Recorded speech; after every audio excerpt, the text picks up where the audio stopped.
Hello again, fellow woers. This is Landro for LandroeGaming, bringing you the second of my pre-Mr. Pandaria PvP videos. This is patch 5.0.4. Now, if you look at my last video, there's a few things I tried out that I thought now would be worth having a look at some of the other talents that we've got. Firstly, I've switched out Phantasm, which I call Phantasiasm, I don't know why, for Body and Soul. Now, obviously, the amount of shield you throw around Battlegrounds, it got me thinking that this could be a hugely beneficial talent.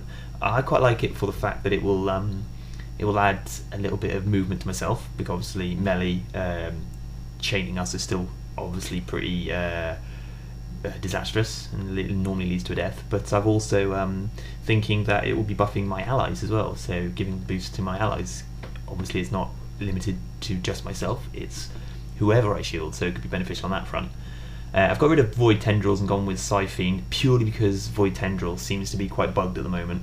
The majority of the times that I'd use it, it didn't seem to have any effect. Obviously there's immunities that some classes have to it, but it seems like there might be some sort of range issue there. I'm guessing it's 8 yards of yourself, so on a similar range to Psychic Scream, which seems to work much better.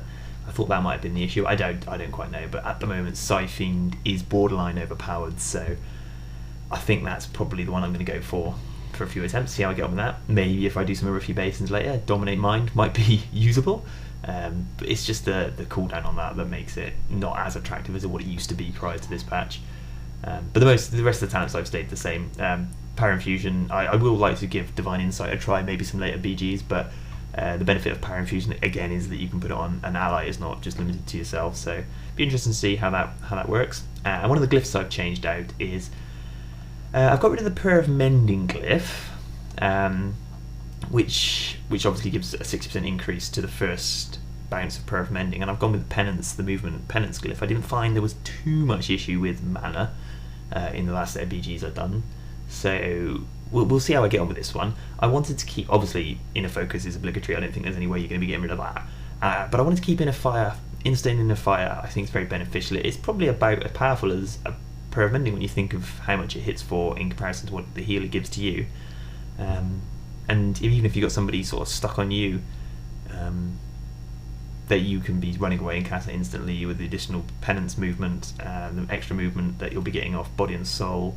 I think that combined will probably resolve a little bit of the issue that I had with melees ganking me. Range don't seem to be too much of a problem. I think the Inner Focus means you can get them, or you can force fake casts interrupts with that, or you can, what I should be saying is, you can force them to waste their interrupt, and a lot of the range classes have a longer cooldown on the interrupt, whereas melee with their interrupts is normally about a 10-second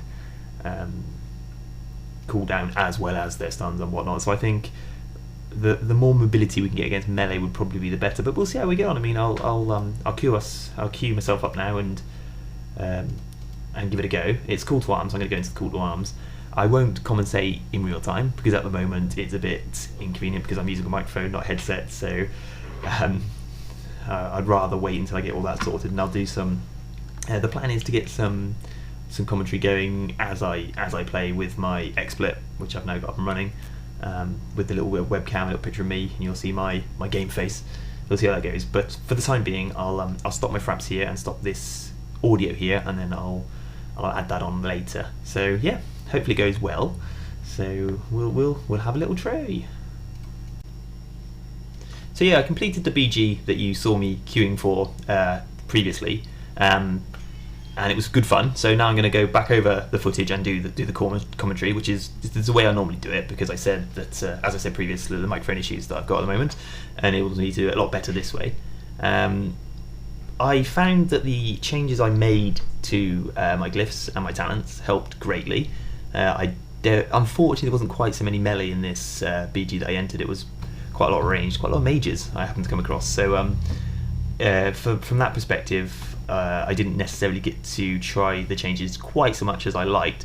In fact, this BG I actually was quite offensive because there was a couple other healers, and now that's one of the massive benefits of Disc Priests at the moment. They've always been a damage dealing healing class, so the fact that I got to do this or to try the more damage element in this BG was quite nice. I messed around with my UI a little bit, and as you'll see, some of the hilarious gaffes that I sort of do later on, primarily revolving around where my trinket keybind was situated. I changed my keybind to be a keybinding to the letter T for ease of use it quicker. A little second that you lose whilst trinketing can make or break a BG and an arena game. And I always used to have a keybound to escape on my keyboard. Now, since I've started using Bartender, which is an add-on which tidies up your UI at the bottom there, I found that you can't keybind escape on Bartender. Now, I haven't really done much PvPing, so it wasn't much of an issue. So now I've started PvPing again. I had to find another convenient keybind, and I found that the letter T was right near my left hand, which controls my keyboard and my keybinds at all times. So it was easy in that sense, but this is the first sort of few BGs where I've been using it, and I keep instinctively hitting escape. So a lot of the time you'll see me there with my trinket off cooldown, and you're probably thinking, why isn't he trinketing? Why isn't he trinketing? And it probably means I'm sat there bashing escape thinking, why is my trinket working? Why isn't my trinket working? And then I realise, and yeah, it's a bit of a fail on my part, so please forgive me, and I'm sure this will improve as I get used to the new keybind setup that I've got. Now, as I mentioned, I'm being very offensive with my playstyle here. Lots of offensive dispelling, strategic fears to get people out of active areas, removing buffs off people, and of course using my Holy Fire, instant Holy Fire, and my movement penance to as great effect as possible. Now, at the start of this BG, about where we are now, I wasn't using my movement penance as well as I should have, because it's obviously a force of habit is that you would stop to cast your penance. So at the start of the BG, it took a while to get used to that, but when I did, I found that it is so beneficial. I think that it could be a great spell with very many uses in lots of situations, so I'm very happy with how that went. A few bugs I've noticed with some of our spells. I don't know whether it's my other add-on, button timers, which you see to the left of my healbot add-on, which was playing up, or whether it's the makeup of the spell itself, but I couldn't seem to place barrier. I would click barrier and the icon wasn't appearing, so I'm going to have to find a more convenient way of doing that. Obviously keybands would work better there. And Master Spell, which is another place spell, seems to be a little bit bugged as well. For some reason, it doesn't. It detargets or deselects every target you've got when you click Master Spell, which is a bit of a bummer because you quite often will want to click your target straight away again. So it wasn't quite so good. But as you can see, I've got Siphene down at the moment. They are immune at the moment, the classes that are attacking me. But when it does kick in, it's so highly effective.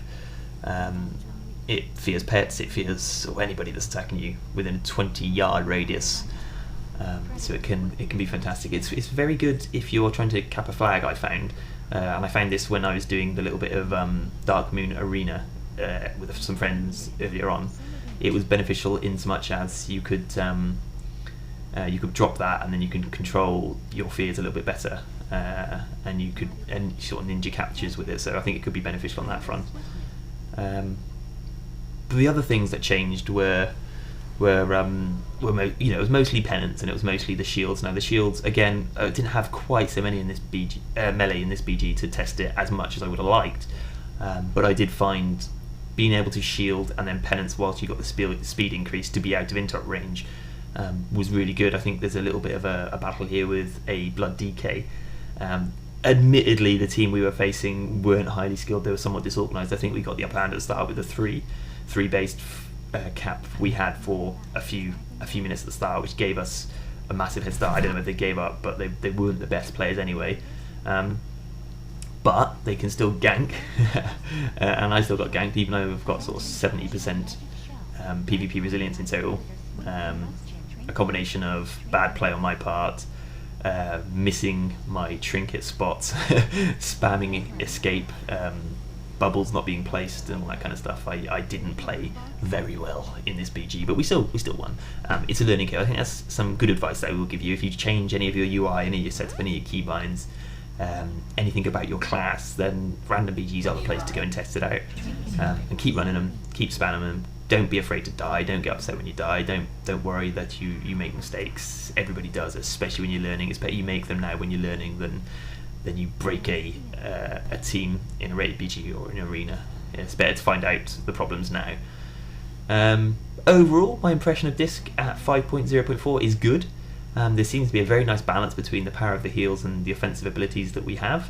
Like I said, we've always had that in our arsenal, the fact that we can be offensive at times. But the power of heals at the moment and the power of DPS are a little bit out of balance. I think the PvP resilience kind of nullifies a lot of the burst that is available when you've got classes who can do 2/300k crits in the execute phase. Basically, if you're getting down to 25%, you're dead. You are dead. There's not really too much that could happen. This is the little bit of the fight where I got to test my movement penance, as you can see with the shields and stuff. The part that I mentioned about shields being beneficial not just for you, but also for your friend. There's a Ret Paladin with the Boom King up the top here, as you can see. So my shields on the Ret gave him boosts, especially when he was Hand of Freedoming himself. He had then immunity to any snares, and he was running 60% faster. So that's very good there. But you still have to be aware of what's on them. The dispelling, as I said, the dispel nerf can be a bit of a pain, but because you have to wait sometimes to get that dispel off of a snare. But the penance and the holy fire and whatnot combined, offensive dispelling. Anytime you see somebody you're fighting get a beneficial buff that you feel that you don't want on them, i.e. a heal or a damage increasing buff, there are some buffs that obviously they will throw out there to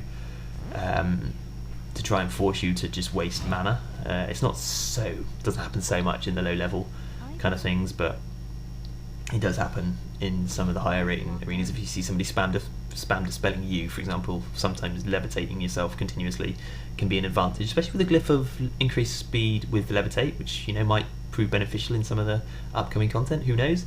But yeah, I mean, you utilise your class as best you can. Interesting little one-on-one here with a Boomkin. I think I was slightly better geared, and he was obviously trying to snare me to get to a solar beam on me, which he does successfully do. But as you can see, that Warlock came in, and one of the spells, which is hugely overpowered in PvP, Chaos Bolt, pretty much one-shot at the poor Druid there.